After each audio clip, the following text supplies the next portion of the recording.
Assalamualaikum warahmatullahi wabarakatuh. Kembali lagi dalam pembelajaran biologi. Materi yang kita bahas kali ini yaitu tentang bioteknologi.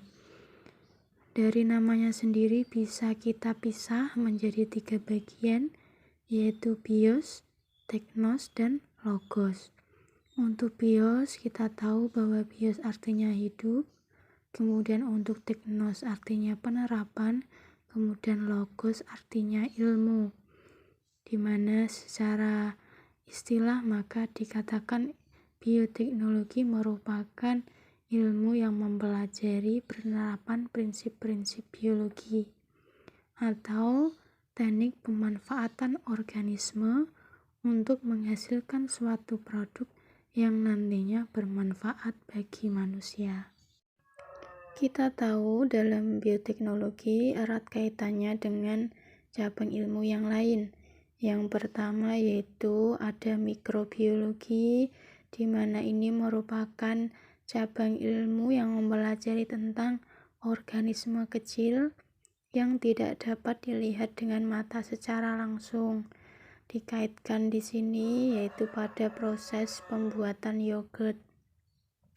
Kemudian ada biologi sel, yaitu cabang ilmu biologi yang mempelajari tentang sel, di mana di sini diterapkan pada totipotensi pada saat kultur jaringan. Kemudian yang ketiga ada genetika, merupakan cabang ilmu yang mempelajari tentang cara penurunan sifat atau pewarisan sifat pada makhluk hidup kepada keturunannya. Ini digunakan dalam proses pembuatan insulin. Yang terakhir yaitu tentang ilmu biokimia, yaitu cabang ilmu kimia yang mempelajari makhluk hidup dari sifat kimianya, di mana nantinya ahli bioteknologi dapat merekayasa pada saat pembuatan bahan kimia. Kita tahu pula bahwa dalam bioteknologi sangat banyak dimanfaatkan mikroorganisme. Di sini dipilih mikroorganisme kenapa? Karena yang pertama mudah dan sangat cepat dikembangbiakkan. Kemudian kedua tentunya mudah diperoleh. Ketiga, sifat-sifat dari mikroorganisme mudah diubah sesuai dengan keinginan kita.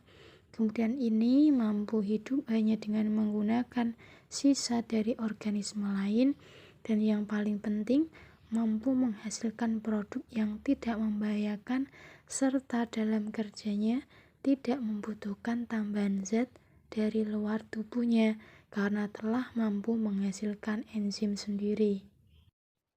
Pada zaman dahulu sebenarnya sudah ada bioteknologi, tetapi masih dilakukan secara sederhana.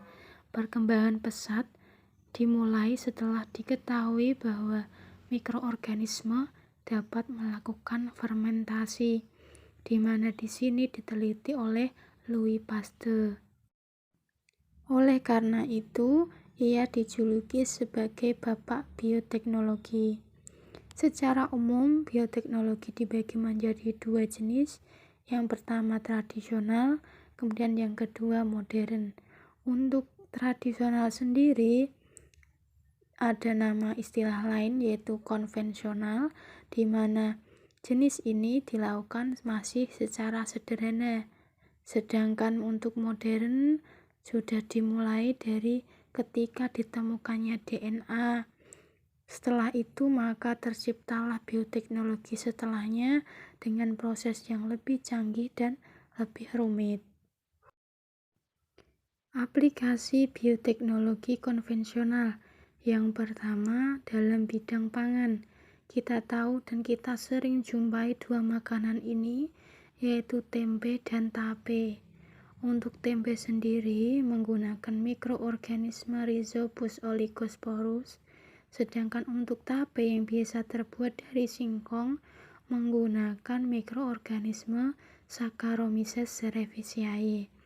Kemudian dalam bidang pertanian ditemukan sistem hidroponik, yaitu cara bercocok tanam tanpa menggunakan tanah sebagai tempat menanam.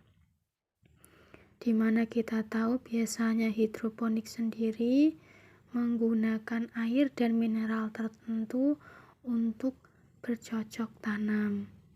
Dan di sini tanpa menggunakan tanah dan bisa diterapkan dengan cara atau tidak memakan tempat.